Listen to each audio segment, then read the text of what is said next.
And we're back. This news from Japan is sad. It's sad but predictable. Japan only admits 27 refugees into their country, and 2 have already been arrested for gang rape. The religion of peace strikes again.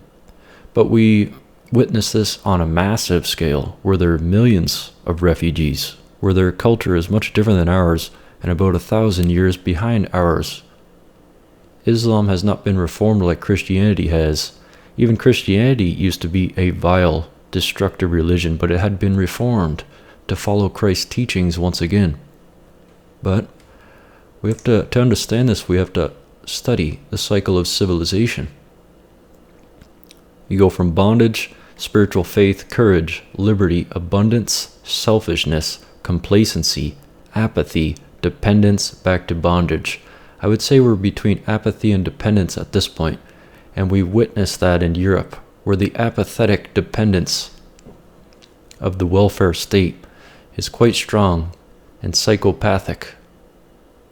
But in order to get past this, we must understand what's happening. That success will always breed destruction eventually. Breaking. Look who was just arrested in Texas. 3 illegal aliens have reportedly been arrested in Texas for kidnapping an attorney. It really blows me away how people really come to defend these criminals. That's what they are. Criminals through and through. No argument. Won't stop them from trying, though. Breitbart reported authorities arrested 3 illegal aliens for allegedly breaking into an attorney's home and kidnapping him in the middle of the night. Detectives from the Orange County Sheriff's Office Criminal Division located German Adelaide, Boris Benitez, who is 19, Henry and Eric, who were both 17, in Port Arthur on Friday, 12 News reported. 2 of the 3 suspects allegedly broke into the home of Orange County attorney Jim Sharon Bearden Jr. on May 8th, wearing masks, and tied him up as they stole high-value items, guns, and electronics from his home.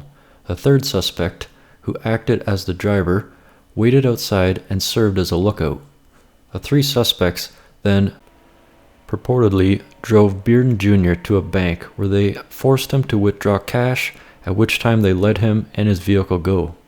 Well, he's lucky to have his life, because for a lot of people, it's not the case. The 3 were arrested for burglary of habitation, a first-degree felony, and taken to Jefferson County Jail, 12 News reported. All 3 suspects are reportedly illegal aliens from Honduras. Captain Cliff Hargrave said that the 3 illegal aliens supposedly confessed to the crime. Immigration and Customs Enforcement, ICE, immediately placed detainer requests on all 3 illegal aliens. Round them up and ship them out. Breaking. More details released on DNC staff murder, and it's bad. Allegedly, murdered DNC staffer Seth Rich was in contact with WikiLeaks before he was killed. From Zero Hedge. It's been close to a year since Seth Rich, the 27-year-old computer expert who worked for the DNC, was murdered, shot twice in the back without anything of value taken from him. Rich was found alive and in shock before he bled out. His death ruled nothing more than a botched robbery. Many believe Rich was a victim retaliation for being the source who provided WikiLeaks with a trove of DNC emails. Rumors were fueled by the odd circumstances surrounding his death, the sudden retirement of D.C. Police Chief Kathy Lanier 5 weeks after the murder, and an email John Podesta sent to Hillary's inner circle about making an example of a suspected leaker. Now it says February 22nd of 2015, so I'm not really sure what the deal with that is. In any case, it says right here, I'm definitely for making an example of a suspected leaker, whether or not we have any real basis for it. So whether this was connected to Seth or not, it just goes to show that they are willing to throw their own under the bus, which brings me to this quote. No man survives when freedom fails. The best men rot in filthy jails, and those who cry, appease, appease, are hanged by those they tried to please. And so true it is. A perfect example would be in Germany.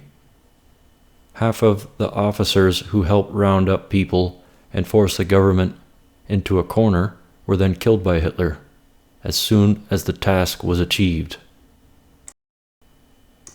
In the aftermath of the shooting, the Rich family hired a private investigator, Rich Wheeler, a former DC homicide detective who says evidence on Seth Rich's laptop suggests he was in contact with WikiLeaks prior to his death. Of note, Wheeler does not have possession of the laptop in question.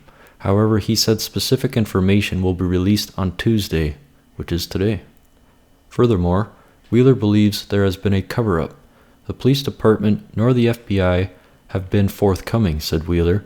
They haven't been cooperating at all. I believe that the answer to solving his death lies on that computer, which I believe is either at the police department or either at the FBI. I have been told both. When we asked Wheeler if his sources have told him there is information that links Rich to WikiLeaks, he said, "Absolutely, yeah, that's confirmed. I have a source inside the police department that has looked at me straight in the eye and said, Rod, we were told to stand down on this case, and I can't share any information with you, Fox 5. So a former DC homicide detective hired by the Rich family claims he was told directly by sources within the DC police that they were told to stand down. It also casts doubt on the Russian hacking narrative. So how scary is that? You help someone rise to power just for them to kill you.